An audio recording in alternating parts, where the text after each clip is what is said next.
Salut à tous. La saison des ouragans 2025 dans l'Atlantique Nord s'achève en ce 30 novembre.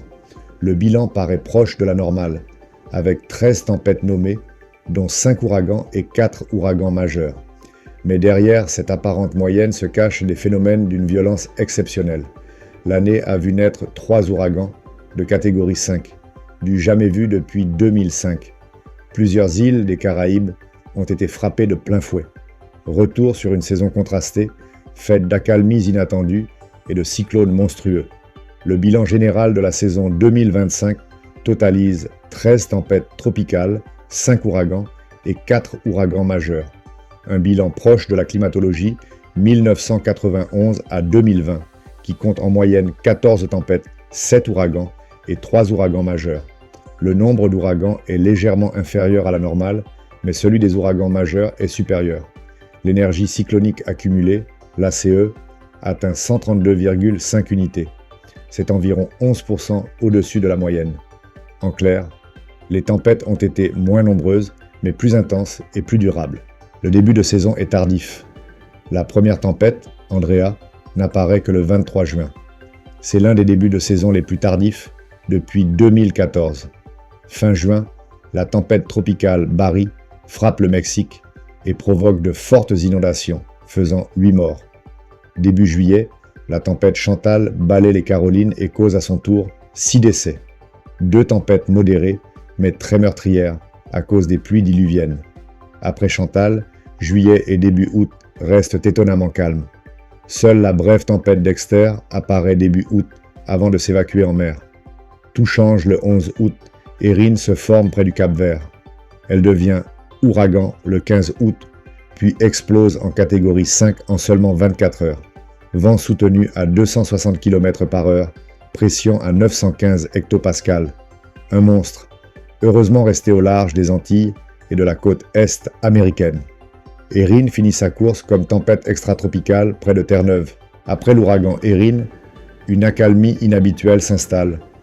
Aucune formation tropicale durant les 3 premières semaines de septembre, pendant le pic statistique de la saison. Tout change le 17 septembre avec la naissance de Gabrielle au centre de l'Atlantique. Elle met plusieurs jours à se renforcer, puis atteint la catégorie 3 le 22. Sa trajectoire nord-est l'écarte des Antilles et des Bermudes.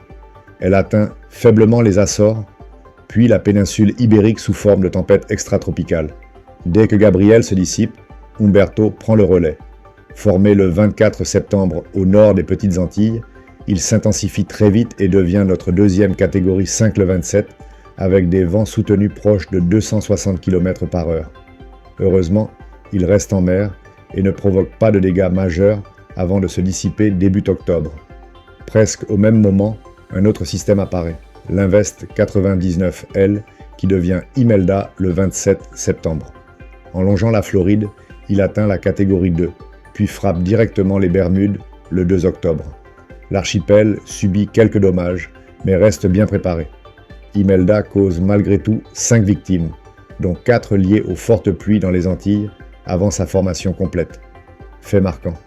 Le 30 septembre, les centres d'Humberto et d'Imelda n'étaient séparés que d'environ 748 km, un rapprochement rare dans l'histoire satellitaire de l'Atlantique. La 13e et dernière tempête de l'année est l'ouragan Melissa, le monstre météorologique de 2025.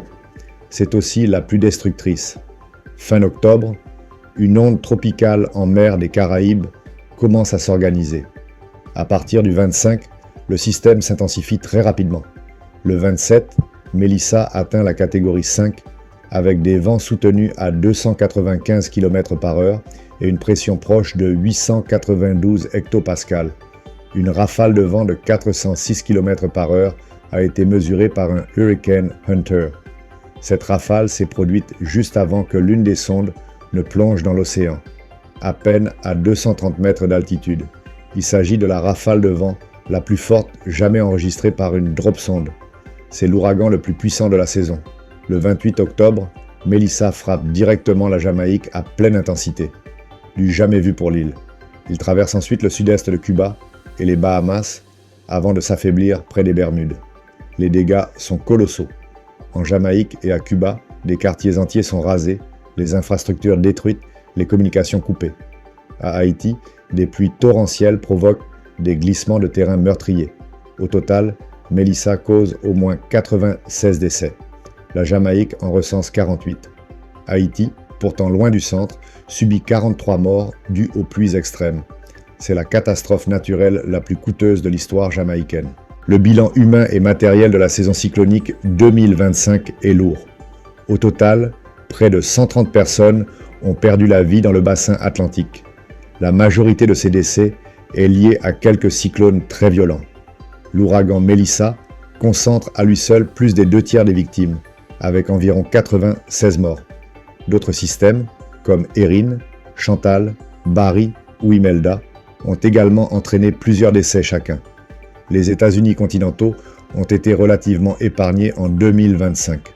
Aucun ouragan majeur n'y a touché terre directement, ce qui a limité les pertes humaines et financières pour ce pays.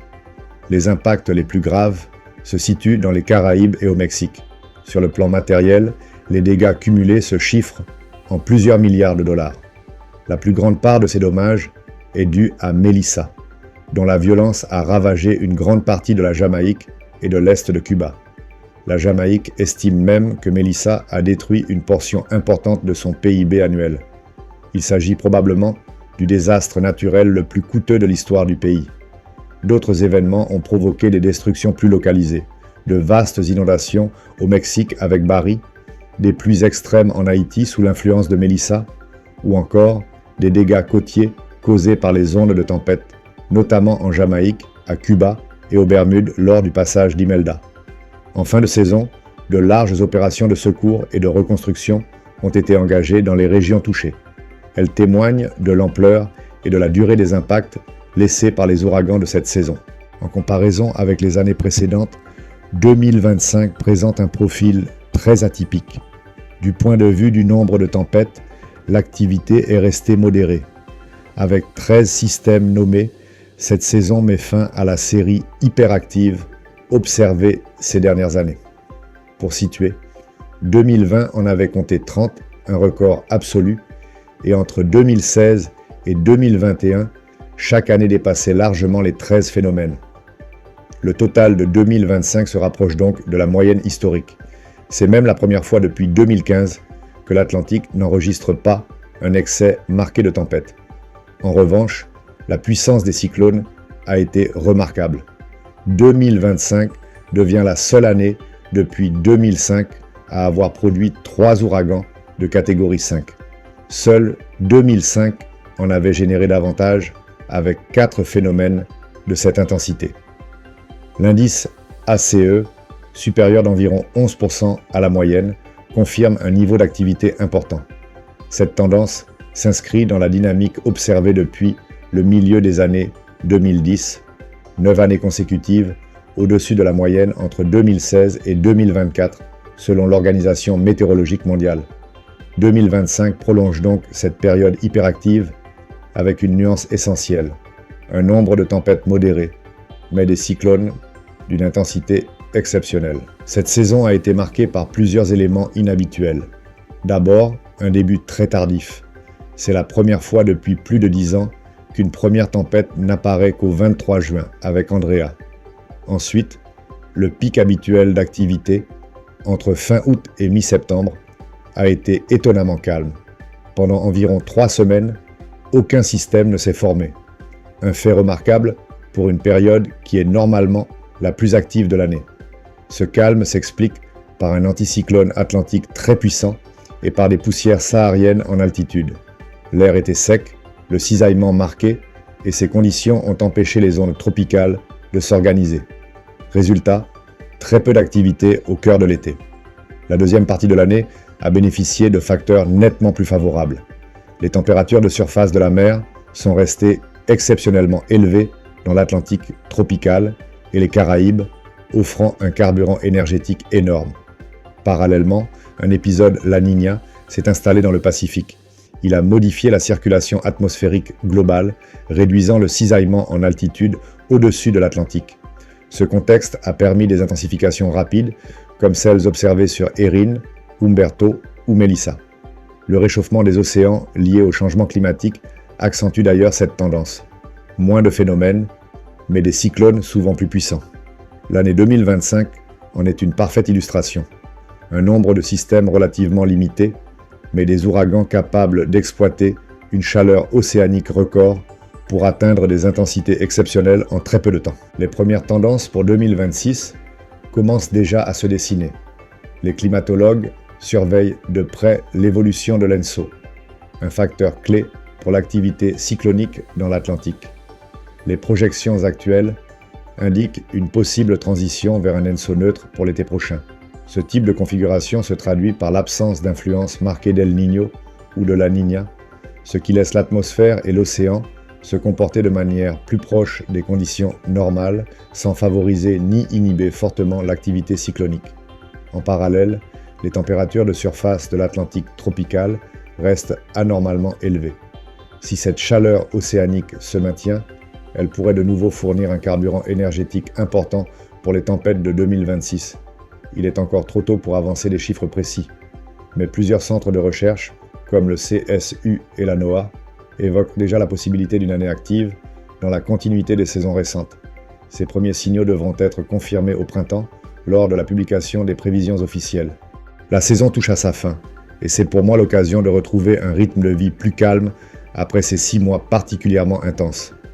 Même si l'activité cyclonique s'apaise, Wanalao Météo reste en veille constante, car cette période peut encore apporter quelques alertes météo associées aux dépressions hivernales qui concernent notre région.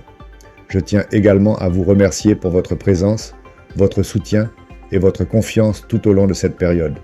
Votre engagement, vos messages et vos partages ont été précieux, et c'est en grande partie grâce à vous que ce travail continue jour après jour. Nous aurons l'occasion de nous retrouver très bientôt, simplement et naturellement, comme nous en avons l'habitude. Je vous souhaite d'ores et déjà de très belles fêtes de fin d'année, et j'espère qu'elles seront l'occasion pour chacun de profiter des siens et de prendre soin de soi. Vous pouvez compter sur moi pour rester disponible et attentif en cas de besoin. En vous souhaitant un bon dimanche et rester informé avec Wanalao Météo.